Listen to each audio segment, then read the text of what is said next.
فرشتے کو سزا کیوں دی گئی؟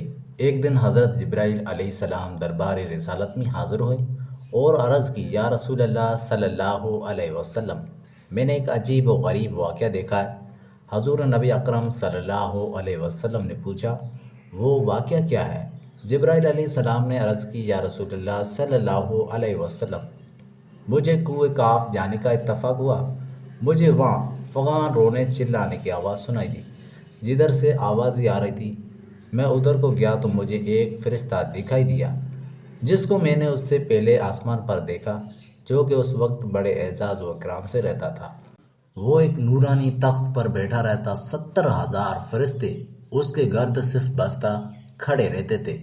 وہ فرشتہ سانس لیتا تو اللہ تعالیٰ اس سانس کے بدلے ایک فرشتہ پیدا کر دیتا تھا۔ لیکن آج میں نے اسی فرشتے کو کنویں کاف کی وادی میں سرگرداں و پریشان آوازاری گانیتا دیکھا ہے۔ میں نے اسے پوچھا، کیا حال ہے اور کیا ہو گیا ہے؟ اس نے بتایا، معراج کی رات جب میں نے اپنے نورانی تخت پر بیٹھا تھا، میرے قریب سے اللہ تعالیٰ کے حبیب نبی اکرم صلی اللہ علیہ وسلم گزرے تو میں نے حضور نبی اکرم صلی اللہ علیہ وسلم کی تعظیم و تکریم کی پرواہ نہیں کی۔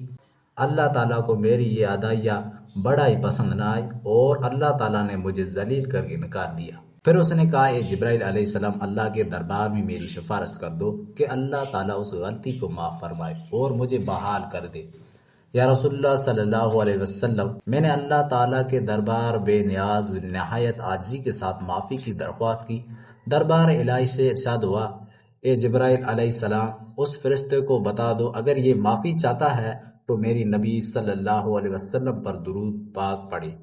یا رسول اللہ صلی اللہ علیہ وسلم، جب میں نے اس فرشتے کو فرمان الہی سنایا تو وہ سنتے ہی حضور صلی اللہ علیہ وسلم کی ذات گرامی پر درود پاک پڑھنے میں مشغول ہو گیا، اور پھر میری دیکھتے اس کے بال و پر نکلنا شروع ہو گئے، اور پھر وہ ذلت و پستی سے اڑ کر آسمان کی بلندیوں میں جا پہنچا، اپنی مسند یعنی تخت پر جمع یعنی تشریف رکھ لی۔ اللہ پاک کے قرب حاصل کرنے کا آسان و سستا طریقہ درود پاک کی کثرت سے پڑھنا بھیجنا ہے۔ اللہم صلی علی سیدنا محمد وعلی آلہ وسلم۔